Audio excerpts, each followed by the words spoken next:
चलिए भाई, good evening, शुभ संध्या, राधे राधे, जय श्री कृष्ण सभी साथियों को बहुत बहुत स्वागत है साथियों। एक बार फिर से आप सभी का आपके अपने YouTube प्लेटफॉर्म एमडी क्लासेस पर बहुत बहुत स्वागत है भैया। तो चलिए तैयार हो जाइए जबरदस्त धमाकेदार सेशन के लिए। और आज का सेशन आपके लिए बहुत महत्वपूर्ण इसलिए भी है क्योंकि आज के सेशन में आप देखने वाले हैं भारतीय राज्य व्यवस्था के, भारतीय संविधान के सभी संशोधन। जी हां साथियों, प्रथम संविधान संशोधन वर्ष 1951 से लेकर 106वें संविधान संशोधन 2023 तक का पूरी कहानी हम इस सेशन में बयां करेंगे। तो सभी लोग तैयार हो जाइए कॉपी पेन कर साथ, क्योंकि इस सेशन के बाद आपका संविधान संशोधन से संबंधित प्रश्न गलत नहीं होंगे। और इसी बात पर सभी लोग सेशन को लाइक जरूर कर देंगे और साथियों के साथ शेयर भी कर देंगे। कितने लोग पूरी जोश के साथ इस टॉपिक का इंतजार कर रहे थे, पूरी बेसब्री के साथ एक बार कमेंट करके बताएंगे। और जबरदस्त तरीके से रेडी वाला कमेंट आना चाहिए, तो शुरू किया जाए भाई। तो हमारे साथ जुड़ चुके हैं भाई रोशनी, शिप्पू, कुंदन, मलिंगा, अंकित, गुड़िया रानी, रचना, बहुत बहुत स्वागत है भाई। संजीत, उलाश, कुलदीप, बहुत बहुत स्वागत है भाई। कैरान, बहुत बहुत स्वागत है भाई। बबली, मोस्ट वेलकम भाई। रुपेश, अशोक, धीरज, सभी का बहुत बहुत स्वागत है। तो एकदम धीरज रखिएगा और चलिए श्री गणेश करते हैं एक शानदार सी क्लास का। ये रहा पहला प्रश्न आपकी स्क्रीन पर। बताइएगा साथियों इसका आंसर क्या होना चाहिए। क्या प्रश्न है? संविधान के किस भाग एवं अनुच्छेद में संविधान संशोधन की प्रक्रिया का उल्लेख है? तो साथियों भाग कौन सा है? भाग तो 20 है। और अनुच्छेद कौन सा है? अनुच्छेद 368 है।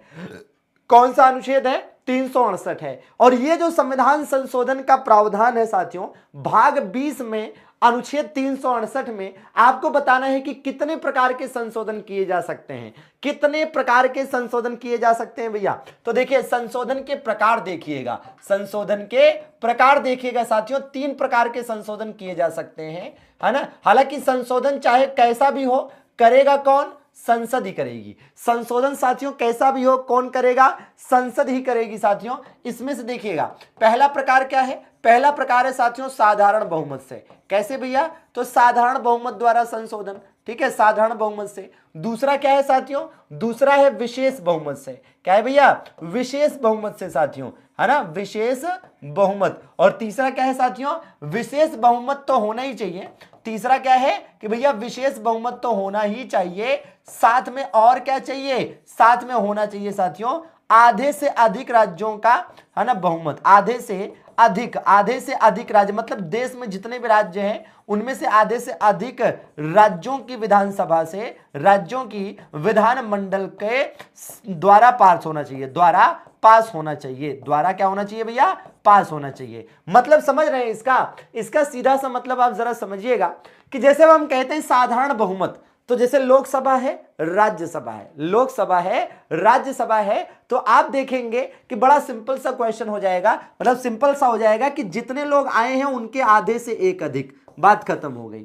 ठीक है, तो साधारण बहुमत का मतलब जितने आए हैं उनके आधे से अधिक, है ना, पास हो जाए, पास हो गया। ठीक है ना।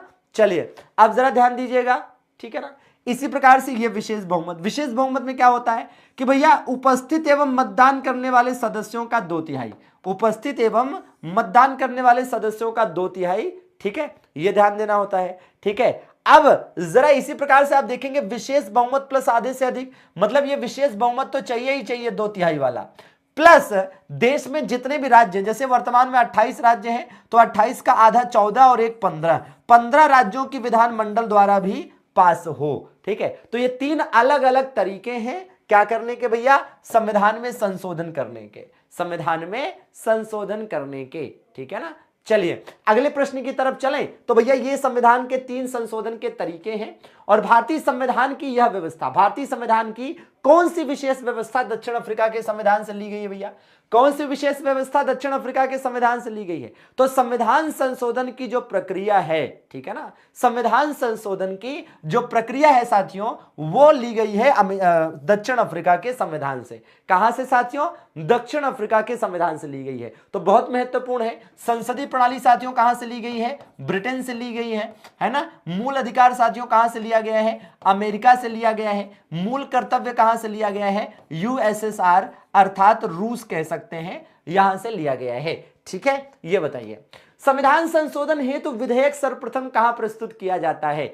साथियों, अगर संविधान में संशोधन करना हो तो आप सब जानते हैं कि यह प्रक्रिया जो है भारतीय संविधान के भाग 20 में अनुच्छेद 368 के तहत दी हुई है, और इसका जो प्रावधान है इसको कहां से अपनाया गया है? दक्षिण अफ्रीका के संविधान से अपनाया गया है। अब यह कह रहा है कि जो संविधान संशोधन की प्रक्रिया है वो साथियों कहां से शुरू हो सकती है? तो आइए जरा पूरा मामला देख लेते हैं। तो सबसे पहले साथियों, अगर संविधान में संशोधन करना है तो उसके लिए जो संशोधन प्रस्तावित है उसके लिए सबसे पहले संविधान संशोधन विधेयक तैयार करना पड़ेगा। क्या करना पड़ेगा मेरे दोस्त? संविधान संशोधन विधेयक तैयार करना पड़ेगा। जैसे मान लीजिए कि संविधान के किसी भी हिस्से में जो भी संशोधन प्रस्तावित है कि ऐसे ऐसे बदलाव करना है, तो उसका एक ड्राफ्ट बनेगा, एक खाका बनेगा। जो साथियों ड्राफ्ट या खाका बनेगा उसी को कहेंगे संविधान संशोधन विधेयक। फिर इसको क्या किया जाएगा साथियों? फिर इसको पेश किया जाएगा। कहां पर पेश किया जाएगा भैया? लोकसभा में भी पेश कर सकते हैं, राज्यसभा में भी पेश कर सकते हैं। दोनों में से साथियों कहीं पर भी इसको पेश किया जा सकता है। फिर दोनों जगहों से क्या करना पड़ेगा? बारी बारी से पास कराना पड़ेगा। ध्यान रहे कि संविधान संशोधन विधेयक पर किसी भी प्रकार का संयुक्त अधिवेशन नहीं हो सकता, कि जैसे मान लीजिए लोकसभा ने पास कर दिया, राज्यसभा पास ना करे तो संयुक्त अधिवेशन नहीं हो सकता, ठीक है ना? या फिर राज्यसभा ने पास कर दिया, लोकसभा ना पास करे तो संयुक्त अधिवेशन नहीं हो सकता। अब जब दोनों जगहों से बारी बारी से पास हो जाएगा तो भैया पास होने के बाद किसके पास भेजा जाएगा? राष्ट्रपति के पास भेजा जाएगा, राष्ट्रपति के साइन के लिए। और जैसे ही राष्ट्रपति साइन कर देगा ये क्या हो जाएगा? इसको आप कहेंगे कि ये पास हो गया। अब ये क्या है? ये भैया ये इसको अधिनियम कहा जाने लगेगा। तो प्रेसिडेंट की साइन के साथ ही, प्रेसिडेंट की साइन के साथ ही ये क्या बन जाता है? अधिनियम बन जाता है या एक्ट बन जाता है। यही कारण है साथियों कि अगर हम आपसे कहें कि अभी तक, आज तक भारत के इतिहास में कितने संविधान संशोधन विधेयक आए हैं? 128। इसमें से कितने संविधान संशोधन अधिनियम बने हैं? 106। बात समझ रहे हैं? बात पकड़ में आ रही है कि अगर आपसे कोई कहेगा कि अभी तक कितने संविधान संशोधन विधेयक आ चुके हैं? 128। कितने संविधान संशोधन अधिनियम बन चुके हैं? 106। मतलब भारत के संविधान में आज तक के इतिहास में 128 बार संशोधन करने का प्रयास हुआ है और 106 बार सफलता मिली है। मतलब ये क्वेश्चन एक अलग लेवल का भी बन सकता है कि भारत के संविधान में आज तक के इतिहास में कितनी बार संशोधन करने का, बदलाव करने का प्रयास किया गया? तो आप बताएंगे 128 बार। और कितनी बार सफलता मिली है? 106 बार। ठीक है ना? हाँ जी, बढ़िया प्रश्न है। चलें अगले प्रश्न की तरफ। हाँ जी, इस विधेयक को हिंदी में बिल भी कह सकते हैं, सॉरी इंग्लिश में बिल भी कह सकते हैं, ठीक है ना? हाँ जी। अब इस प्रश्न का राइट आंसर क्या होना चाहिए? दिए गए विकल्पों के आधार पर संसद होना चाहिए, क्योंकि संसद में तो भैया लोकसभा और राज्यसभा दोनों आती है। वैसे सही ऑप्शन लिखा होना चाहिए था लोकसभा या राज्यसभा, ठीक है ना? लेकिन ठीक है, वो नहीं है तो इससे काम चला सकते हैं, ठीक है। आइए जरा इसका भी आंसर बता दीजिए। सभी के आंसर आने चाहिए भाई। अंजलि, रेशमी, अंकित, गुड़िया, यमुना, गिरीश, राकेश बताएंगे भाई। इनायत ये बताएंगे संविधान में संशोधन नहीं किया जा सकते, इसमें से कौन सा एक तरीका है जिसके माध्यम से, जिस तरीके से संशोधन नहीं हो सकता? बिल्कुल भाई हर्ष। तो भैया जनमत संग्रह द्वारा संविधान में संशोधन की कोई प्रक्रिया अपने देश में नहीं है, ठीक है। ये देखिए, संविधान के अधिकांश अनुच्छेदों को संशोधित करने के लिए कौन सी प्रक्रिया अपनाई जाती है? तो भारत के संविधान के अधिकांश प्रावधानों को संशोधित करने के लिए साधारण बहुमत द्वारा संशोधन किया जा सकता है। साधारण बहुमत द्वारा साथियों संशोधन किया जा सकता है। भारत के संविधान के इनमें से किन अंगों या प्रावधानों को संशोधित नहीं किया जा सकता? इसमें से किन अंगों या प्रावधानों को संशोधित नहीं किया जा सकता? देखिए एक बात समझिएगा साथियों, जहां तक संशोधित नहीं किए जाने का सवाल है, इसके लिए आपको ध्यान होना चाहिए केशवानंद भारती केस 1973। किसको किसको याद है भैया? केबीसी। केबीसी का मतलब केशवानंद भारती केस, केशवानंद भारती केस 1973, ठीक है ना? 1973 साथियों, इस केस में यह कहा गया इस केस में क्या किया गया पता है, संविधान का मूलभूत ढांचा, संविधान के मूलभूत ढांचे का सिद्धांत प्रतिपादित किया गया, ठीक है ना, संविधान के मूलभूत ढांचे का सिद्धांत दिया गया, ढांचे का सिद्धांत सुप्रीम कोर्ट ने दिया। क्या किया भैया, सिद्धांत सुप्रीम कोर्ट ने दिया, ठीक है। और सुप्रीम कोर्ट ने साथियों यह सिद्धांत देते हुए क्या कहा, एक बात स्पष्ट की जो जरूरी है, सुप्रीम कोर्ट ने कहा कि संशोधन संसद संविधान के मूलभूत ढांचे में संशोधन नहीं कर सकती, संसद संविधान के मूलभूत ढांचे में संशोधन नहीं कर सकती, बाकी जितना मन करे संशोधन करे, ठीक है ना, संशोधन नहीं कर सकती। तो इस बात का विशेष ध्यान दीजिएगा कि एकदम स्पष्ट किया गया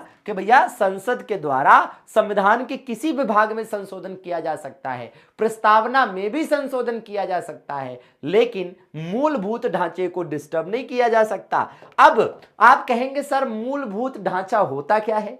एग्जैक्टली जब सुप्रीम कोर्ट ने यह डिसीजन दिया तो सरकार ने भी पूछा कि बताइए जनाब मूलभूत ढांचा क्या है, बेसिक स्ट्रक्चर क्या है? तो सुप्रीम कोर्ट ने कहा कि बेसिक स्ट्रक्चर क्या है ये अभी तो नहीं बता सकते, समय समय पर आपको बताएंगे, लेकिन अभी सिर्फ इतना समझ लीजिए कि जिस प्रकार एक विशाल बिल्डिंग, एक विशाल इमारत की मजबूत नींव उसका आधार है, उसके बिना उस बिल्डिंग का महत्व नहीं है, ऐसे ही संविधान में भी कुछ बातें हैं जो उसका मूल ढांचा है, जो उसकी नींव है, जिसमें बदलाव नहीं किया जा सकता, है ना। और ये हम टाइम टू टाइम बताएंगे। तो उसी हिसाब से आप देखेंगे, है ना, कि न्यायिक समीक्षा जो है ये संविधान के मूलभूत ढांचे में आता है, ठीक है ना। हाँ जी, मतलब न्यायिक समीक्षा जो है, न्यायिक समीक्षा मतलब जुडिशियल रिव्यू। न्यायिक समीक्षा क्या होती है? न्यायिक समीक्षा का तात्पर्य समझिएगा, अगर ये खत्म हो गया न्यायिक समीक्षा ना, संविधान खत्म, न्यायिक समीक्षा खत्म, संविधान खत्म। कैसे? ऐसा क्यों कह रहे हैं? ऐसा इसलिए कह रहे हैं क्योंकि न्यायिक समीक्षा अर्थात जुडिशियल रिव्यू का तात्पर्य है कि सरकार के द्वारा किए गए जो कार्य होते हैं, जैसे प्रधानमंत्री हो, गृह मंत्री हो, या रक्षा मंत्री हो, कानून मंत्री हो, कोई भी मंत्री हो, ये सरकार के द्वारा जो भी काम किए जाए, जो भी निर्णय लिए जाए, जो भी डिसीजन लिए जाए, या फिर संसद में सरकार के द्वारा जो भी कानून बनाया जाए, तो सरकार के द्वारा बनाए गए कानूनों की या पारित किए गए प्रस्तावों की या लिए गए निर्णयों की संवैधानिकता की जांच करना, यह चेक करना कि क्या यह संविधान के अनुसार सही है, क्या यह संविधान सम्मत है, इसी को न्यायिक समीक्षा कहते हैं। और अगर सरकार ने ऐसा कुछ गलत किया है तो सुप्रीम कोर्ट के पास, हाई कोर्ट के पास यह पावर है कि ऐसे निर्णयों को, प्रस्तावों को, संशोधनों को, कानूनों को, ठीक है, क्या कर सकती है? असंवैधानिक, अनकॉन्स्टिट्यूशनल घोषित करते हुए उसे शून्य कर सकती है, ठीक है ना, कि भैया ये लागू नहीं होगा, कुछ और कर लो, ठीक है ना। समझ गए बात को? तो चलिए, तो न्यायिक समीक्षा के बिना संविधान खत्म, समझिए।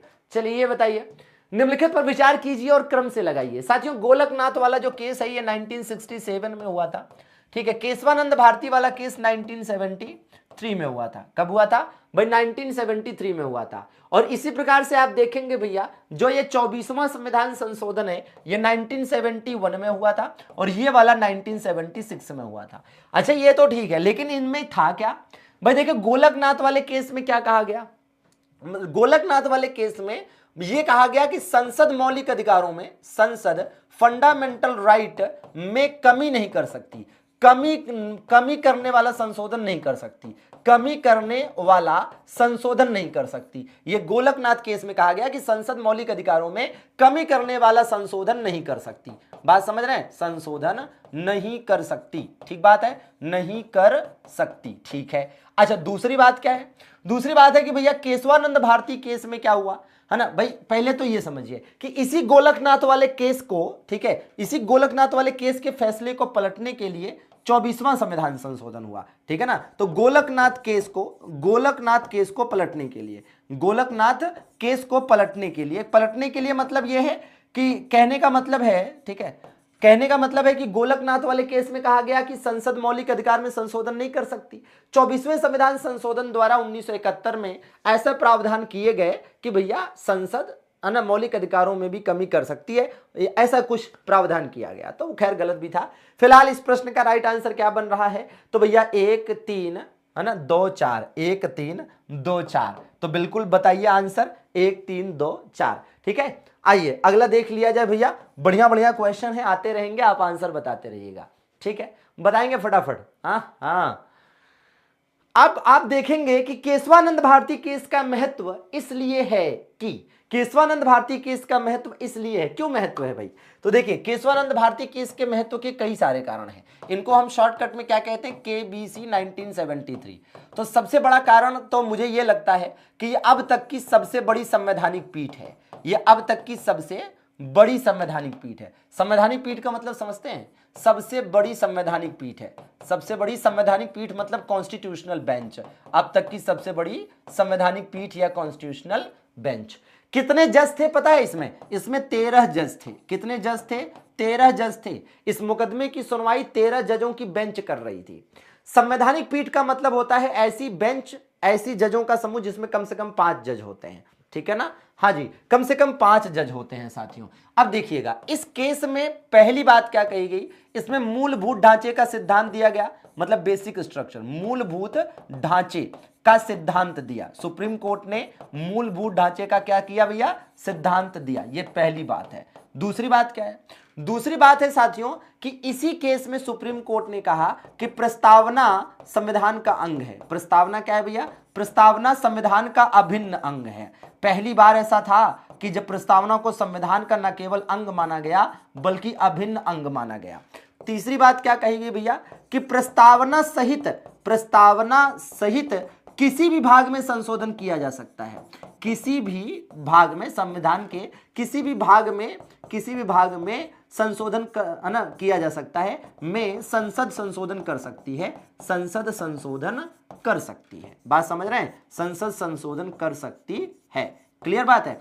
तो ये 3 बातें थी जो साथियों इस केस से रिलेटेड हैं, ठीक है ना? हाँ, तो ये याद रखिएगा भैया। अब इसमें से क्या दिया हुआ है? कार्यपालिका के आदेशों को दरकिनार किया। उच्चतम न्यायालय ने संविधान के मूल विशेषताओं को प्रतिपादित किया। इसने संघीय सरकार को कटघरे में खड़ा किया। तो राइट आंसर आपका क्या बनता नजर आ रहा है? राइट आंसर बी बनता नजर आ रहा है ना? चलिए तो अगले प्रश्न की तरफ चलें। आप स्क्रीनशॉट चाहे ले सकते हैं, बाकी साथियों आपको पीडीएफ हमारे टेलीग्राम पर उपलब्ध हो जाएगी। ये बताइएगा जरा। बिल्कुल भाई चित्रा, बताना क्या है भैया? हाँ बिल्कुल, वर्तमान समय में संविधान में कितने संशोधन हो चुके हैं? तो हम आपको बता चुके हैं कि संशोधन विधेयक कितने हो चुके हैं भैया। तो संशोधन विधेयक साथियों हो चुके हैं 128, लेकिन इसमें अधिनियम कितने बन चुके हैं? तो अधिनियम बन चुके हैं 106। मतलब वही चीज है कि 128 बार संविधान में संशोधन का प्रयास हुआ है, 106 बार सफलता मिली है, ठीक है ना? चलिए ये बताइए जरा, ये बताना है किस वाद, वाद का मतलब होता है साथियों केस, ठीक है ना? किस वाद में सुप्रीम कोर्ट ने अब निर्धारित किया कि संसद संविधान में संशोधन कर मूल ढांचे में परिवर्तित नहीं कर सकती, ठीक है? तो जाहिर सी बात है केशवानंद भारती केस में यही कहा गया कि संसद संविधान में संशोधन तो कर सकती है लेकिन मूलभूत ढांचा अर्थात बेसिक स्ट्रक्चर में बदलाव नहीं कर सकती। भारतीय संविधान में पहला संशोधन साथियों कब हुआ था? देखिए तो भारतीय संविधान में साथियों जो पहला संशोधन हुआ था यह 1951 में हुआ था और यह किससे संबंधित था? भूमि सुधार से संबंधित था। किससे साथियों? भूमि सुधार से संबंधित था। और जो साथियों 106वां संशोधन हुआ यह 2023 में हुआ है और यह किससे संबंधित है? तो यह साथियों महिला आरक्षण से संबंधित है। किससे संबंधित है? महिला आरक्षण से संबंधित है। ठीक बात है ना? तो बिल्कुल याद रखिएगा पहला संशोधन साथियों 1951। वैसे आपको बताएं कि संसद को प्रथम संशोधन करने के लिए बिहार ने विवश किया था। किसने विवश किया था? बिहार ने। किसी दिन बताएंगे कि ऐसा क्या था खास, यह बताइए जरा। हाँ, 9वीं अनुसूची जोड़ी गई थी प्रथम संविधान संशोधन द्वारा। किस संविधान संशोधन द्वारा यह निश्चित किया गया कि राज्य की विधान परिषद की सदस्य संख्या विधानसभा की सदस्य संख्या की 1/3 से अधिक नहीं हो सकती? मतलब समझ रहे हैं ना? मतलब यह है कि यह क्वेश्चन यह कह रहा है कि किसी राज्य में, हमने बताया भी था आपको कि भैया विधान परिषद की बात करें, विधान परिषद की मैक्सिमम सीट कितनी हो सकती है? विधान परिषद किसी भी राज्य में, वैसे भी भारत के केवल 6 राज्यों में ही तो विधान परिषद है, क्यों भाई? केवल है ना 6 राज्यों में, तो मैक्सिमम सीट कितनी हो सकती है? उस राज्य की विधानसभा का 1/3। तो यह प्रावधान साथियों कब किया गया? तो ये प्रावधान किया गया 7वें संविधान संशोधन द्वारा 1956 में। वैसे आपको बता दें कि 7वें संविधान संशोधन 1956 का संबंध राज्य पुनर्गठन अधिनियम से भी था। किससे था? राज्य पुनर्गठन अधिनियम, ठीक है ना, राज्य पुनर्गठन अधिनियम से भी संबंधित था, 1956 का ही था। इसमें यह भी कहा गया कि भैया 2 या 2 से अधिक राज्य का एक राज्यपाल हो सकता है, ठीक है, राज्य का एक ही गवर्नर हो सकता है। इसमें यह भी था कि भैया 2 या 2 से अधिक राज्य का, 2 या 2 से अधिक राज्य का, है ना, राज्य की एक ही हाईकोर्ट हो सकती है, एक ही हाईकोर्ट हो सकती है। तो भैया 1956 का यह संविधान संशोधन बड़ा महत्वपूर्ण था, ठीक है ना। चलिए आगे देख लिया जाए भैया। हाँ, तो बिल्कुल याद रखिएगा 7वां संविधान संशोधन 1956, ये बताइए किस संविधान संशोधन द्वारा दादर और नगर हवेली को भारतीय संघ में शामिल कर उन्हें संघीय क्षेत्र की स्थिति प्रदान की गई। उन्हें साथियों संघीय क्षेत्र की स्थिति प्रदान की गई, ठीक है भैया। चलिए क्या बात है भाई। अनिल बाबू रोज एक ही सवाल पूछते हैं कि सर मैराथन के बाद क्या, है ना, अरे पढ़ लो है कि अभी जान लोगे, तो फिर तो तुम ये भी सोचते होगे कि सिलेक्शन ना हुआ तो उसके बाद क्या। वो बाद की बात है, वो बाद में सोचना, अभी मेहनत कर लो, अभी पढ़ाई करो। चलो ध्यान दो, कुछ ना कुछ होगा ही, छोड़ के भाग थोड़े न जाएंगे यार, है। चलिए तो भैया देखिएगा, अब यहां एक बात समझिए कि भैया है क्या कि जो राज्यों के पुनर्गठन राज्यों से संबंधित हैं, देखिए एक है साथियों 10वां संविधान संशोधन, 10वां संविधान संशोधन 1961, ठीक है ना। एक है साथियों 12वां संविधान संशोधन 1962, ठीक है ना। एक है 13वां संविधान संशोधन 1963, एक है 14वां संविधान संशोधन 1963, ठीक है। एक है 18वां संविधान संशोधन 1966, ठीक है ना। एक इसी प्रकार से मिलेगा आपको 55वां संविधान संशोधन 1986 था, 87 में लागू हुआ था, ठीक है ना। इसी प्रकार से एक है 56वां संविधान संशोधन, ठीक है, कौन सा 1987, ये भी 86 का था, 87 में लागू हुआ था। बताना क्या है भैया इसमें बताना आपको यह है कि 10वें संविधान संशोधन द्वारा किसको, दादर नगर हवेली को, किसको भैया, दादर नगर हवेली को केंद्र शासित प्रदेश घोषित किया गया, ठीक है। इसी प्रकार से 12वें संविधान संशोधन द्वारा गोवा और तथा दमन द्वीप को, गोवा तथा दमन द्वीप को केंद्र शासित प्रदेश घोषित किया गया, गोवा तथा दमन द्वीप को केंद्र शासित प्रदेश। 13वें संविधान संशोधन द्वारा नागालैंड को राज्य का दर्जा मिला।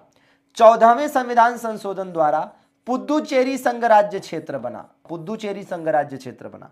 18वें संविधान संशोधन द्वारा हरियाणा और पंजाब ये दोनों अलग अलग केंद्र शासित प्रदेश राज्य बने, हरियाणा और पंजाब, ठीक है ना, हरियाणा और पंजाब, और चंडीगढ़ केंद्र शासित प्रदेश बना।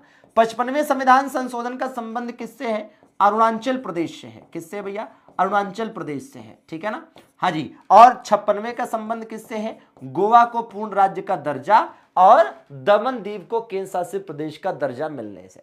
समझ गए भैया, तो बिल्कुल समझ के चलना है, बहुत बढ़िया, ठीक है ना। तो ये आप समझिए, यहां पर हमने इसको क्यों बताया, इसको इसलिए बताया क्योंकि ये वो संविधान संशोधन है जो राज्यों से संबंधित है, ठीक है ना, जो कि किससे संबंधित है, राज्यों से संबंधित है, ठीक है। अब जरा एक बार और जरा ध्यान दो, क्या कि भैया एक है क्या, एक साथियों याद करिएगा सिक्किम, ठीक है ना, सिक्किम के बारे में भी याद रखिएगा, क्या कि अगर आपसे कहता है कि सिक्किम को सह राज्य का दर्जा किस संविधान संशोधन द्वारा दिया गया था, तो भैया 74वां संविधान संशोधन, ठीक है। कब हुआ था ये, 74वां कह रहे हैं, ये हुआ था साथियों 35वां संविधान संशोधन 1974, और इसे पूर्ण राज्य का दर्जा कैसे मिला, तो पूर्ण राज्य का दर्जा मिला इसको भाई 36वें संविधान संशोधन द्वारा 1975 में। कब, 1975 में। बात समझ रहे हैं, देखो कुल मिलाकर ये अपने आप में वीके का जीके वाला अंदाज है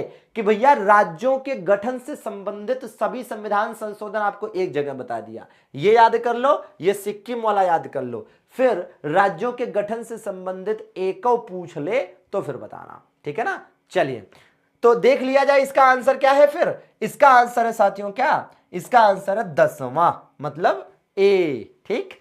चले अगले प्रश्न की तरफ। आप चाहे तो स्क्रीनशॉट ले सकते हैं। और अब एक बार जरा कमेंट करके बताइएगा कि कितने लोग ऐसे हैं जो इस तरह के तथ्यों को जब भी मैं बताता हूं तो उसको तुरंत या बाद में पीडीएफ से देखकर नोट्स बनाते हैं, ताकि मुझे भी तो पता चले कि अगर कुछ कंटेंट बढ़िया जा रहा है, मेहनत हो रही है, तो आप उसे नोट कर रहे हैं और टाइम टू टाइम रिवाइज करते हैं। चलिए, राव साहब जी कर रहे हैं, पुष्पा जी भी कर रही है, निशांत भी कर रहे हैं, ठीक है, विद्याकांत जी भी कर रहे हैं, वेरी गुड, ठीक है, तनुज भी कर रही हैं, ठीक है, निशांत, मलिंगा, ठीक है, लगभग सब कर रहे हैं, ठीक है, very good very good very good. चलिए ये बताइए, किस संविधान संशोधन द्वारा, आप देखिए कुछ क्वेश्चन तो उसी आधार पर हो जाएंगे जो पिछला बताया है, गोवा, दमन और दीव को भारतीय संघ में मिलाया गया भैया? तो 12वां संविधान संशोधन साथियों। याद रहे कि ये विधेयक 1962 में पेश हुआ था, लेकिन ये लागू कब हुआ था? अच्छा, ये वाला तो लागू भी 1962 में हुआ था।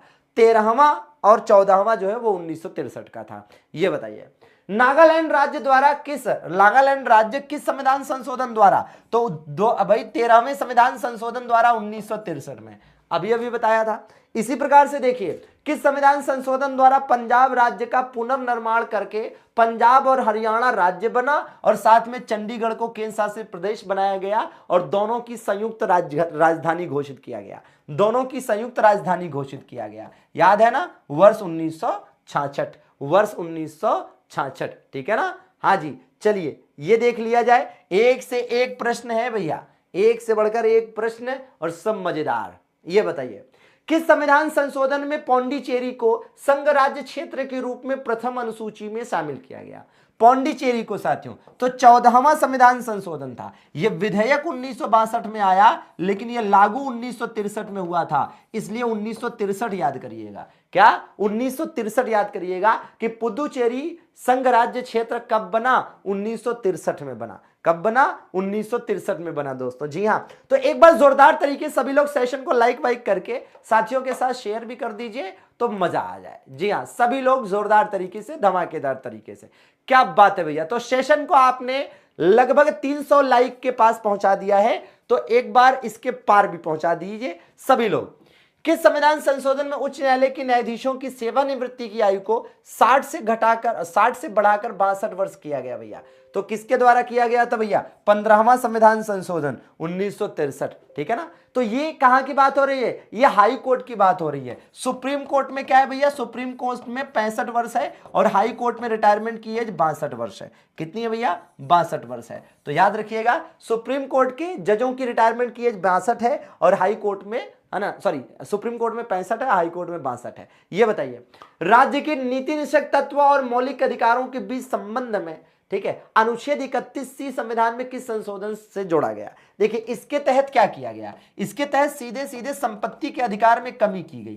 क्या किया गया था इसके द्वारा? संपत्ति के अधिकार में कमी। अब पूरी बात सुनिएगा तो आपको दो चीजों से रिलेट करके बताते हैं। संपत्ति के अधिकार में कमी की गई, संपत्ति के अधिकार में क्या की गई साथियों? कमी की गई।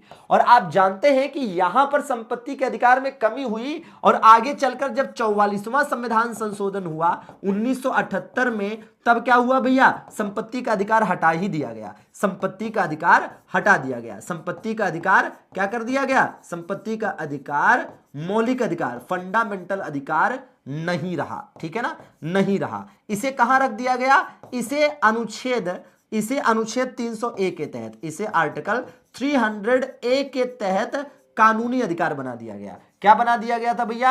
अनुच्छेद 300A के तहत क्या बना दिया गया? इसको कानूनी अधिकार बना दिया गया। तो संपत्ति का अधिकार 44वें संविधान संशोधन 1978 द्वारा हटा, ये सब जानते हैं, लेकिन आप में से कितने लोग जानते हैं कि भैया किस संविधान संशोधन द्वारा इसमें पहले कमी की गई थी? तो बताइएगा भैया, किसके द्वारा कमी की गई थी भैया?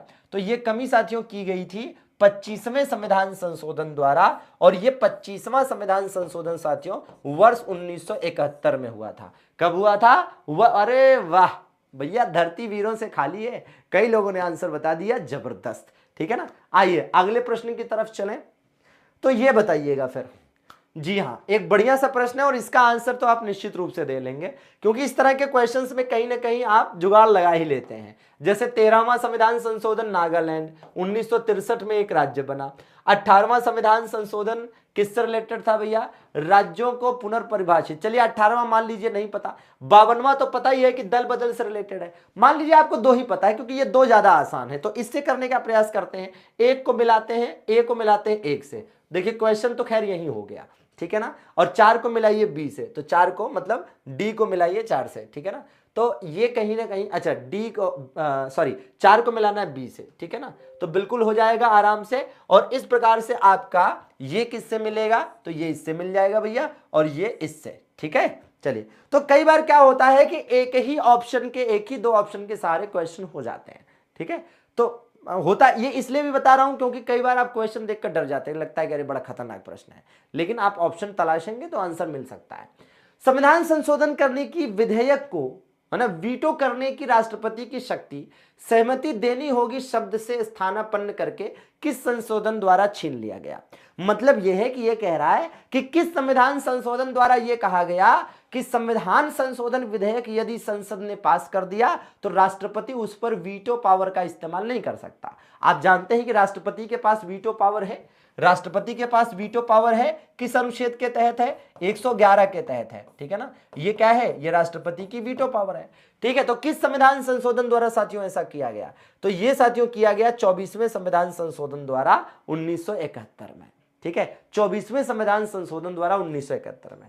तो जिन लोगों को ये लग रहा था, जिन लोगों को ये लग रहा हो कि भैया हमारा पूरा संविधान संशोधन वाला टॉपिक तैयार है, उनके लिए आज की क्लास चुनौती भरी है। राष्ट्रपति द्वारा आपातकाल की घोषणा को किसी भी अदालत में चुनौती नहीं दी जा सकती है, यह प्रावधान किस संशोधन द्वारा किया गया? तो भैया 1975 में यह प्रावधान, 1975 में साथियों ये किया गया। और किस संविधान संशोधन द्वारा? 38वें संविधान संशोधन द्वारा 1975 में यह चीज की गई थी, ठीक है ना। चलिए अगले प्रश्न की तरफ चले भैया, ये बताइएगा। हाँ जी, कह रहा है कि किस संविधान संशोधन अधिनियम के अंतर्गत भूतपूर्व देशी राजवंशों को समाप्त कर दिया गया, है ना। भूतपूर्व देशी राजवंशों, या यूं कह लीजिए कि इन्हें मिलने वाली सुविधाओं को समाप्त कर दिया गया, इन्हें मिलने वाली सुविधाओं को। अब आप कहेंगे ये सब क्या था भैया, है ना, वाली सुविधाएं समाप्त। मामला याद करिए साथियों, है ना, हुआ क्या था? ये अपने आप में इंदिरा गांधी का देश हित में उठाया गया एक बहुत महत्वपूर्ण और इंपॉर्टेंट कदम था।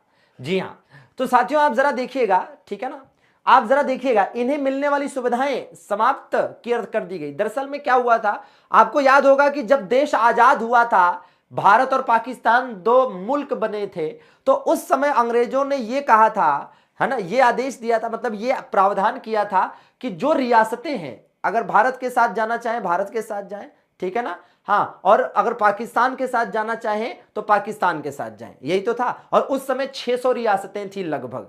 आप जानते हैं कि 552 रियासतें भारत के साथ आई और बाकी रियासतें पाकिस्तान के साथ गई।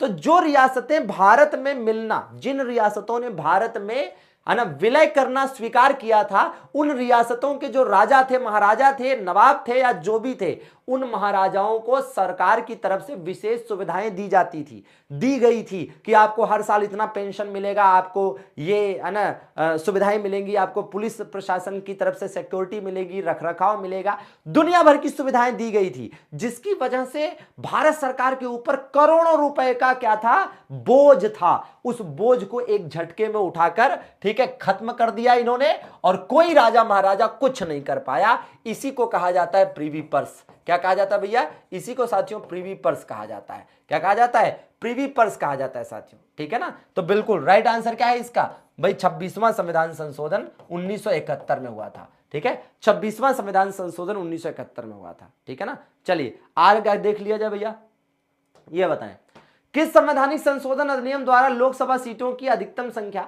545 निर्धारित की गई थी? मतलब संख्या को 545 निर्धारित किया गया था भैया। तो ये था साथियों 31वां संविधान संशोधन, और ये 31वां संविधान संशोधन वर्ष 1973 में हुआ था। कब हुआ था? वर्ष 1973 में हुआ था, ठीक है। ये बताइए जरा भाई, सिक्किम को भारतीय संघ में किस संवैधानिक संशोधन द्वारा शामिल किया गया? देखिए इसमें दो चीजें ध्यान दीजिएगा। एक तो साथियों क्या होता है कि अगर हम बात करते हैं सिक्किम की, तो एक है क्या, एक है 35वां संविधान संशोधन, ठीक है, 35वां संविधान संशोधन, ठीक है ना, जो कि 1974 में हुआ। इसके तहत क्या हुआ था, इसके तहत सिक्किम को भारत का सह राज्य घोषित किया गया था, ठीक है ना। लेकिन 36वें संविधान संशोधन के तहत 1975 में पूर्ण राज्य घोषित किया गया। एक बात समझिए, इसको याद करने का जुगाड़ बताते हैं। जब हम साथियों सिक्किम लिखते हैं तो ऐसे ही लिखते हैं, सिक्किम ऐसे ही लिखते हैं ना, सिक्किम, है ना भाई, सिक्किम ऐसे ही लिखा जाता है। अब जरा ध्यान दीजिएगा कि भैया यहां पर आप देखेंगे सिक्किम में कितने अक्षर हैं, 1 2 3 4 5 और 6 अक्षर हैं। 6 का स्क्वायर कर लें, 6 का स्क्वायर कर लें तो कितना आएगा, 36। और 36 क्या है, 36 एक पूर्ण संख्या है। और इसी 36वें संविधान संशोधन द्वारा सिक्किम को क्या हुआ था, पूर्ण राज्य का दर्जा। तो 36 पूर्ण संख्या है और पूर्ण राज्य का दर्जा मिला था। ऐसे याद करोगे तो हमेशा याद रहेगा, है ना। मजा आया, चलिए आगे बढ़ा जाए। तो भैया भूलेगा नहीं। बाकी आजादी तक, है ना, देश की आजादी तक सिक्किम में चोग्याल वंश का शासन था। किसका, चोग्याल वंश का। चलिए भाई, प्रिया, धनंजय, खिलाड़ी, लवकुश, राव साहब बताओ जरा। हाँ जी भाई, पूजा जी बताइए, किस संविधान संशोधन अधिनियम, किस संविधान संशोधन अधिनियम द्वारा राज्य लोक सेवा आयोग के अध्यक्ष एवं सदस्यों की जो सेवानिवृत्ति की आयु है उसे 60 से बढ़ाकर 62 वर्ष किया गया भैया। तो चलिए बताने का प्रयास करेंगे भैया। जी हाँ, तो ये था 41वां संविधान संशोधन वर्ष 1976, 41वां संविधान संशोधन 1976, ठीक है ना। हाँ जी, बाकी ये लोक सेवा आयोग के अध्यक्ष एवं सदस्यों की बात हो रही है, ठीक है। आइए ये बताइए, किस संवैधानिक संशोधन अधिनियम द्वारा वन को राज्य सूची से समवर्ती सूची में रख दिया गया, ठीक है। देखिए यहां पर यह बड़ा महत्वपूर्ण संविधान संशोधन था, 42वां संविधान संशोधन साथियों वर्ष 1976। आप जानते हैं कि यह अब तक का एक साथ किया गया सबसे बड़ा संशोधन है। जी हां, अब तक का एक साथ किया गया सबसे बड़ा संशोधन है। जी हां, और इस समय इंदिरा गांधी प्रधानमंत्री थी। तो कभी भी, है ना, कभी भी अगर आपसे क्वेश्चन पूछे कि किस प्रधानमंत्री के समय में सबसे ज्यादा संशोधन हुए, इंदिरा गांधी। एक साथ किया गया यह सबसे बड़ा संशोधन था, इसीलिए इसको लघु संविधान कहा जाता है, ठीक है। क्या कहते हैं, मिनी कॉन्स्टिट्यूशन कहते हैं। और साथियों याद करिए कि इस 42वें संविधान संशोधन में क्या क्या हुआ।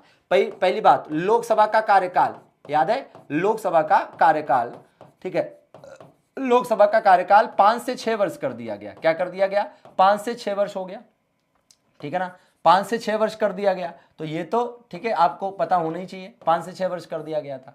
और इसमें क्या किया गया, अनुच्छेद 74 में संशोधन किया गया, अनुच्छेद 74 में, और लिखा गया कि मंत्रिपरिषद के, है ना, मंत्रिपरिषद के निर्णय, ठीक है, मंत्रिपरिषद के निर्णय एवं सलाह, निर्णय व सलाह मानने के लिए राष्ट्रपति बाध्य है, ठीक है ना, मानने हेतु राष्ट्रपति बाध्य है। मतलब राष्ट्रपति को मानना ही पड़ेगा जो भी मंत्रिपरिषद कहे, ठीक है। इसी प्रकार से इस संविधान संशोधन द्वारा प्रस्तावना में संशोधन हुआ। क्या हुआ, प्रस्तावना में संशोधन हुआ। तो प्रस्तावना में जो एकमात्र बार संशोधन हुआ है वो इसी संविधान संशोधन द्वारा हुआ है ना। और याद करिए साथियों कि भाई डीपीएसपी में क्या क्या जोड़ा गया। तो आप देखेंगे आर्टिकल 39A को डीपीएसपी में जोड़ा गया, आर्टिकल 43A को डीपीएसपी में जोड़ा गया, और आर्टिकल 48A को भी डीपीएसपी में जोड़ा गया। आप ध्यान से पढ़िएगा। तो 39A में क्या है भाई, समान न्याय एवं निःशुल्क कानूनी सहायता है, ठीक है ना। आर्टिकल 43A में क्या है भाई, सहकारी आधार पर कुटीर उद्योगों को प्रोत्साहन, ठीक है। आर्टिकल 48A में क्या है कि पर्यावरण का संरक्षण एवं संवर्धन, ठीक है ना। हाँ, तो भैया देखिए ये चीज हुई।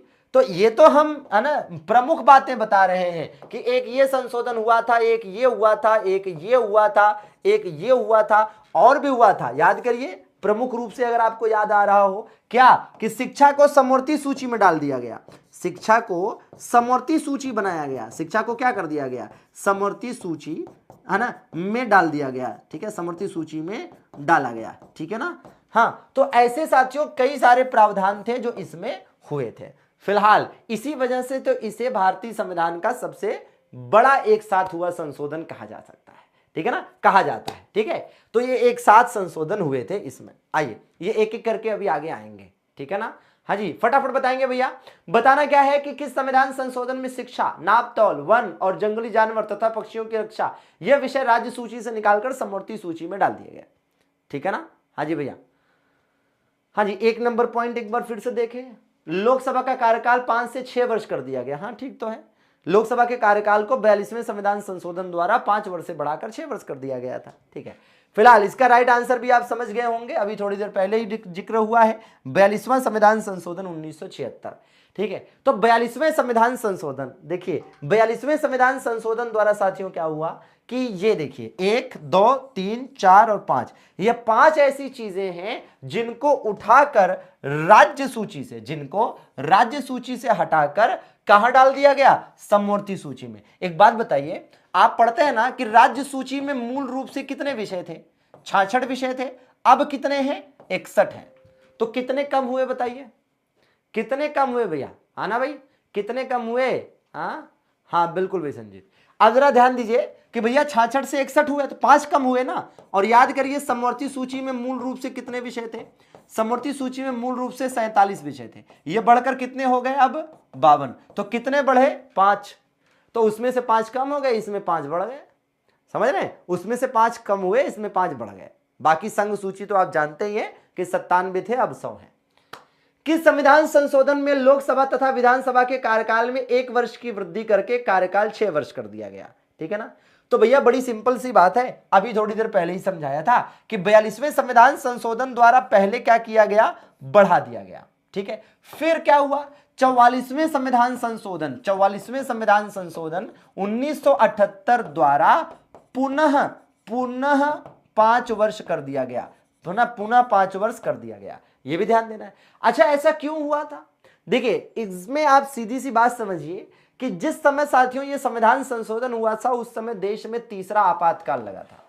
जिस समय ये संविधान संशोधन हुआ था उस समय देश में आपातकाल लागू था। ठीक है ना, उस समय देश में आपातकाल लागू था साथियों, और जो इंदिरा गांधी सरकार थी उसकी जो अवधि थी, उसका जो कार्यकाल था वो खत्म होने को था। अगर ये कार्यकाल बढ़ाते नहीं तो फिर इंदिरा गांधी सरकार को इस्तीफा देना पड़ता, और इस्तीफा देने का मतलब था कि इलेक्शन कराना पड़ता, और इलेक्शन का मतलब था कि इंदिरा गांधी ने जिस तरह से तानाशाही दिखाई थी उस तानाशाही की वजह से उनकी सरकार चली जाती। हालांकि बचा तो तब भी नहीं पाई थी। तो इतिहास गवाह है कि देश में जब जब तानाशाही की तरफ किसी ने कदम बढ़ाए हैं उसकी सरकार चली गई है। ठीक है ना। हाँ जी, हमारा इशारा किसी और तरफ नहीं है, आप जो समझ रहे हैं उसी तरफ है। चलिए ये देखिए, किस संविधान संशोधन में नीति निर्देशक तत्वों को मौलिक अधिकारों पर वरीयता दी गई। हाँ जी भैया, मौलिक अधिकारों पर वरीयता दी गई। चलिए जी हाँ, समझ गए ना, वही जो छात्रों के गुनहगार हैं, जो शिक्षा के गुनहगार हैं, जो इस देश में गरीब तबके मध्यम वर्गीय परिवार से निकलकर आए उन बच्चों के, है ना, गुनहगार हैं, जो सपना देखते हैं कि हम सरकारी नौकरी पा लेंगे और बढ़िया तरीके से चीजों को अपना सेट कर पाएंगे, अपने घर वालों की उम्मीदों को, अपने सपनों को पूरा कर पाएंगे। ठीक है, खैर तो चलिए, तो देखिए भैया इसका राइट आंसर कौन दे रहा है। जी हाँ, तो भैया बढ़िया सा प्रश्न है, कह रहा है कि नीति निर्देशक तत्वों पर, तो भैया आप समझ गए होंगे, खैर 42वां संविधान संशोधन 1976। ठीक है ना। अब भाई वरीयता का मतलब है कि जहां ये एक तरह से ये होगा कि मौलिक अधिकारों को प्राथमिकता दी जाए या डीपीएसपी को, दोनों में मतलब एक तरह से क्लैश हो जाएगा, तो वहां पर डीपीएसपी को वरीयता दी जाएगी। ये देखिए, किस संविधान संशोधन को मिनी संविधान के नाम से जाना जाता है भैया, तो 42वें संविधान संशोधन को मिनी कॉन्स्टिट्यूशन या लघु संविधान के नाम से जाना जाता है। ये बताइएगा भैया। हाँ जी, स्वागत है भाई संजीत। भारतीय संविधान की प्रस्तावना में किस संशोधन के अनुसार संशोधन किया गया था। भारतीय संविधान की प्रस्तावना में देखिए, अभी तक भारत के संविधान की प्रस्तावना में केवल एक बार संशोधन हुआ है, केवल एक बार संशोधन हुआ है, और 3 शब्द जोड़े गए हैं जिनकी शॉर्टकट ट्रिक है आपस। क्या भैया, आपस। अब ये आपस में क्या हो जाएगा भाई, आपस में ये हो जाएगा कि अ से अखंडता, एक तो ये शब्द जोड़ा गया था। ठीक है, और प से क्या हो जाएगा, पंथ निरपेक्ष। याद रहे, पंथ निरपेक्षता को ही धर्म निरपेक्षता कहते हैं। ठीक है, हाँ जी, और स से क्या साथियों, समाजवादी। क्या भैया, समाजवादी। तो ये 3 शब्द साथियों जोड़े गए थे 42वें संविधान संशोधन द्वारा। प्रस्तावना में अभी तक केवल एक ही बार संशोधन हुआ है। ठीक है, चलिए देखिए, भारतीय संविधान का कौन सा संशोधन मौलिक अधिकार के रूप में संपत्ति के अधिकार के उन्मूलन से संबंधित है? ठीक है ना, संपत्ति का अधिकार मौलिक अधिकार नहीं रहा। तो 44वां संविधान संशोधन 1978, याद करिए, इसके तहत संपत्ति के अधिकार को उठाकर आर्टिकल 300A में डाल दिया। तो आज की डेट में संपत्ति का अधिकार कैसा अधिकार है? तो याद रखिएगा, आज की डेट में यह कानूनी या विधिक अधिकार है। तो कभी भी पूछे कि आज के समय में यह कैसा अधिकार है, तो आप बताएंगे कानूनी या विधिक अधिकार है। ठीक बात है। चलिए यह बता दीजिए जरा। हाँ जी, कह रहा है कि किस संविधान संशोधन अधिनियम द्वारा लोकसभा के कार्यकाल को 6 वर्ष से घटाकर वापस 5 वर्ष कर दिया गया था? भाई 42वें संविधान संशोधन में यह था कि 5 से बढ़ाकर 6 वर्ष किया गया था। 44वें संविधान संशोधन द्वारा वापस 6 से घटाकर 5 वर्ष कर दिया गया। समझ रहे हैं ना? हाँ, तो सिंपल सी बात है जो आपको ध्यान देनी है। ठीक है, ये 1976 में, ये 1978 में। ठीक है भाई, इंदिरा गांधी की सरकार थी तो बढ़ा दिया, मोरारजी देसाई की सरकार आई तो घटा दिया। ठीक है ना? हाँ जी, ये बताइए। और मोरारजी देसाई इसी वजह से तो देश के पहले गैर कांग्रेसी प्रधानमंत्री हुए। मोरारजी देसाई देश के पहले क्या हुए भैया? गैर कांग्रेसी प्रधानमंत्री। ठीक है ना? चलिए ये बताइए जरा, दल बदल विरोधी कानून किस संविधान संशोधन विधेयक से संबंधित है? अब जरा एक चीज का ध्यान दीजिए, हम सब जानते हैं साथियों कि अगर हम अनुसूची की बात करें तो याद करिए, मूल संविधान में अनुसूची कितनी थी? मूल संविधान में 8 थी, और अब कितनी है भैया? अब साथियों 12 है कि नहीं? मूल संविधान में 8 थी, अब कितनी है? 12 है। ठीक है, अच्छा, तो इसमें याद करिए कि 9वीं अनुसूची, 10वीं अनुसूची, 11वीं अनुसूची और 12वीं अनुसूची, ठीक है ना, ये 4 अनुसूचियां बाद में जोड़ी गई हैं। तो ये वाली साथियों जोड़ी गई कब? प्रथम संविधान संशोधन के द्वारा। प्रथम संविधान संशोधन 1951 किससे संबंधित थी भैया? ये तो ये साथियों संबंधित थी किससे? भूमि सुधार से। किससे भैया? भूमि सुधार से। एक जगह पर याद कर लेंगे, चीजें लंबे समय तक याद रहेंगी। 10वीं अनुसूची साथियों जोड़ी गई 52वें संविधान संशोधन द्वारा वर्ष 1985 में। ठीक है, वर्ष 1985 में ये किससे संबंधित थी? दल बदल से संबंधित थी। भाई 11वीं अनुसूची जोड़ी गई 73वें संविधान संशोधन 1992 द्वारा, और ये किससे संबंधित थी? पंचायतों को संवैधानिक दर्जा देने से। ठीक है, 12वीं अनुसूची जोड़ी गई 74वें संविधान संशोधन द्वारा 1992 द्वारा, और ये किससे संबंधित थी? नगर पालिकाओं को संवैधानिक दर्जा देने से संबंधित थी। ठीक बात है ना? तो राइट आंसर क्या है भैया? राइट आंसर है 52वां संविधान संशोधन। ठीक बात है ना? 52वां संविधान संशोधन। क्यों भाई? योगेश, धनंजय, गिरीश बोला, ये बताओ भाई, किस संविधान संशोधन द्वारा अरुणाचल प्रदेश को राज्य का दर्जा मिला था? अरुणाचल प्रदेश को राज्य का दर्जा बताएंगे भैया? अरुणाचल प्रदेश को राज्य का दर्जा साथियों कब मिला था? अरुणाचल प्रदेश को राज्य का दर्जा 1987 में। कब मिला था? 1987 में मिला था। ठीक है, हालांकि ये संविधान संशोधन विधेयक 1986 में आया था, 87 में लागू हुआ था। ठीक है, आइए 56वें के तहत गोवा को, अब ये देखिए गोवा पूछ भी लिया शायद, हाँ गोवा, तो गोवा भाई गोवा को पूर्ण राज्य बना दिया गया, और दमन दीव को अलग करके केंद्र शासित प्रदेश बना दिया गया। 56वां संविधान संशोधन 1987। ठीक है ना, 56वां संविधान संशोधन 1987।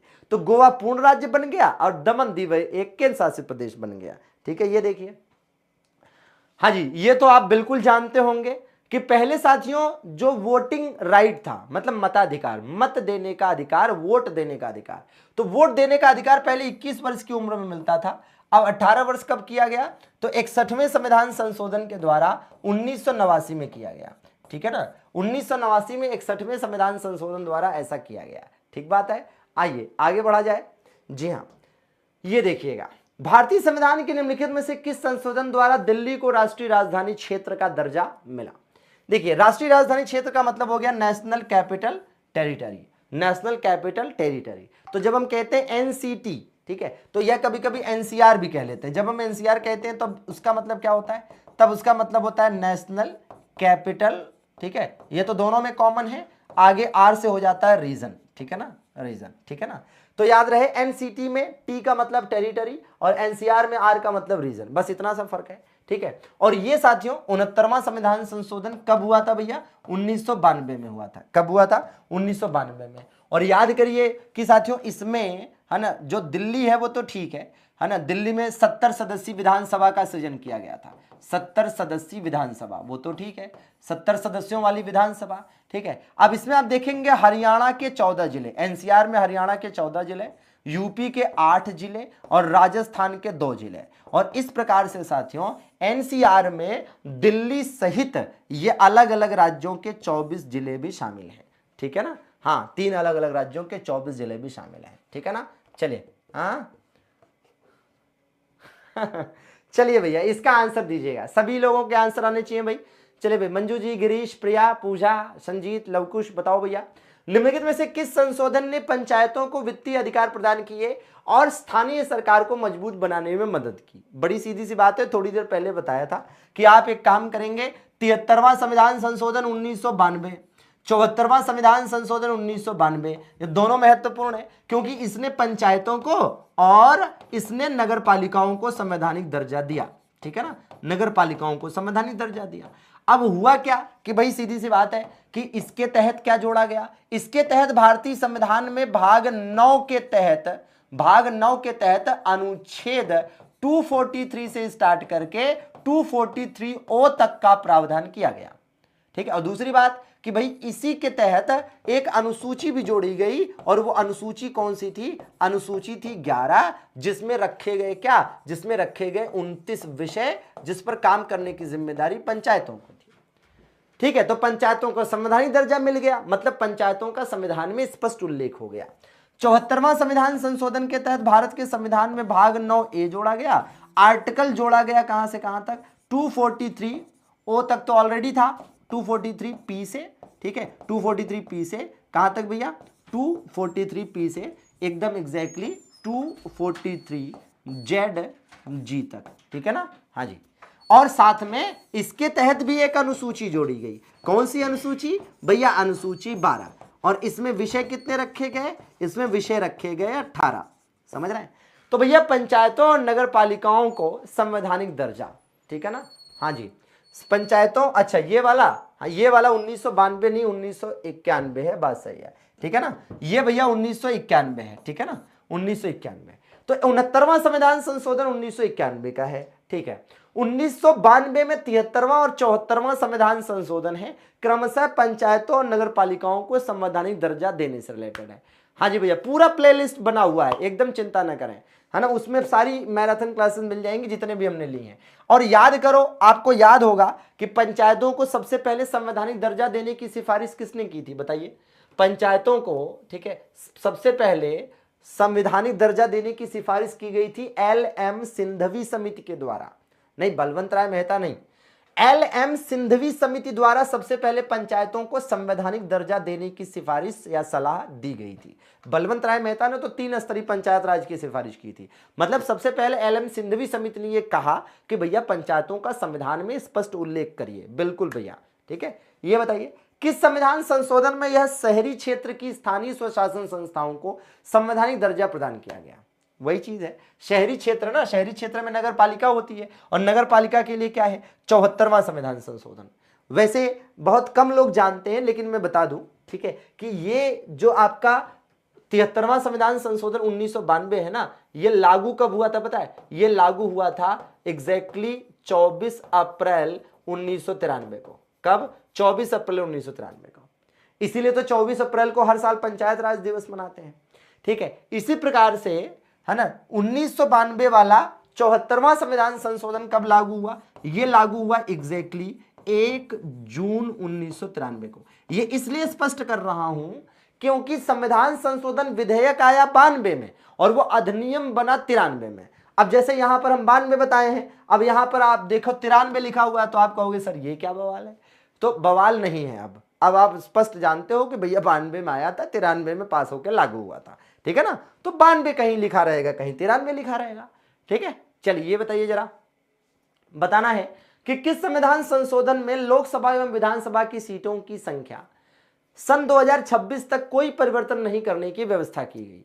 मतलब समझिएगा कि एक तो वर्तमान में साथियों जो लोकसभा सीटों की संख्या है और विभिन्न राज्यों की जो विधानसभा सीटों की संख्या है जितनी है, ठीक है, जैसे बिहार में अपने 243 है विधानसभा सीटों की संख्या, लोकसभा की संख्या आप जानते हैं 543 है, 543 है ना। यूपी में 80 लोकसभा सीट है, 403 विधानसभा सीट है।